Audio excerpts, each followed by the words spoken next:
At 3:17 a.m., when I opened my eyes, I realized I was no longer alive. That was the first thought that passed through my mind. Not fear, not confusion, just a cold, undeniable truth. I was lying on a hospital bed, staring at a cracked ceiling light flickering like a dying heartbeat. The room smelled of rust, disinfectant, and something sweet, like rotting flowers. My hands were resting on my chest, folded like a corpse in a coffin. And yet, I was still thinking. Still aware. Still trapped. A digital clock on the wall blinked. 3:17 a.m. I tried to breathe, but my lungs didn't move. I tried to scream, but my mouth refused to open. My body felt heavy, like it was no longer mine. That's when I saw something standing in the corner of the room. It was tall. Too tall. Its limbs were bent the wrong way, like broken mannequins. Its skin was pale gray, stretched tightly over its bones. And its face. There was no face. Just a smooth, hollow surface with a black, dripping hole where its mouth should be. It whispered my name, not with sound, but directly inside my skull. Ethan. That's when the memories came back. 2 days earlier, I had driven into Clarksburg, West Virginia, to investigate a long-abandoned medical facility known as Harrison Memorial Hospital, located at 425 Buchanan Pike, Clarksburg, West Virginia, 26301. Locals said it had been shut down in 1999 after a series of unexplained patient deaths. The death certificates always listed heart failure.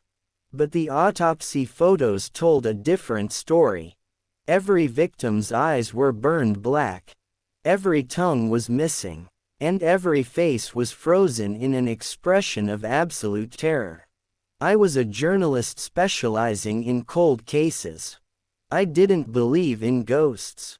That was my mistake. The hospital was surrounded by overgrown weeds and rusted gates.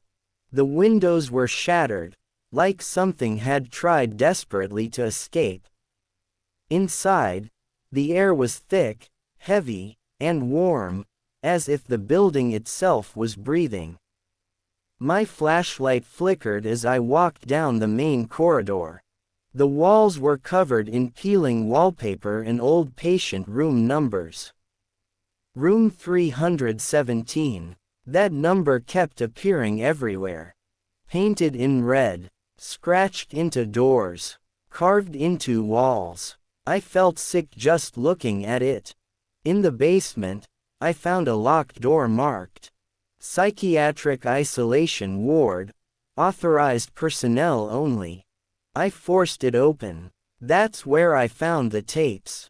Dozens of VHS tapes labeled with dates and one repeating number.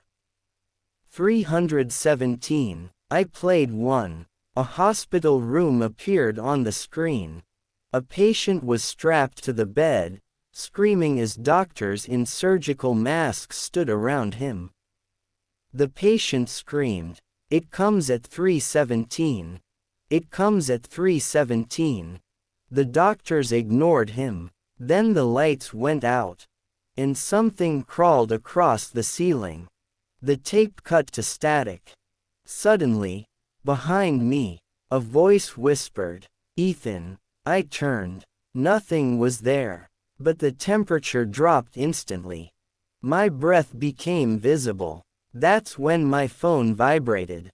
It was 3:16 a.m. I had been inside the hospital for hours without realizing it.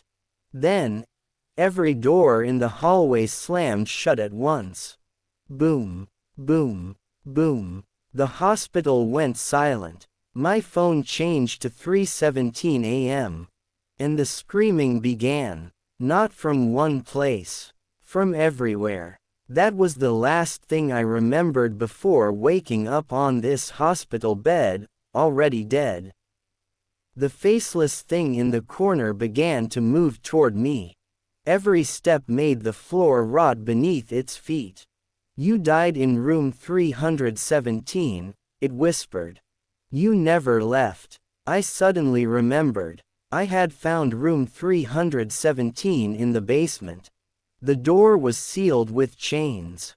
I broke them. Inside, the walls were covered in handprints.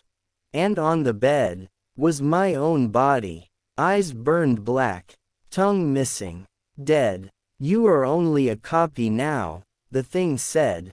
"A memory trapped in a body that no longer exists." I tried to cry, but no tears came. "Why me?" I thought.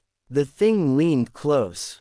"Because you watched." The clock began to beep. 3:18 a.m. The hospital lights exploded, and the thing opened its mouth, that endless black hole, and began to pull me in. Not my body, my soul. Now you're listening to my story. And that means it saw you too. Look at the time. If it's close to 3:17 a.m., turn off this video, because Harrison Memorial Hospital is still open.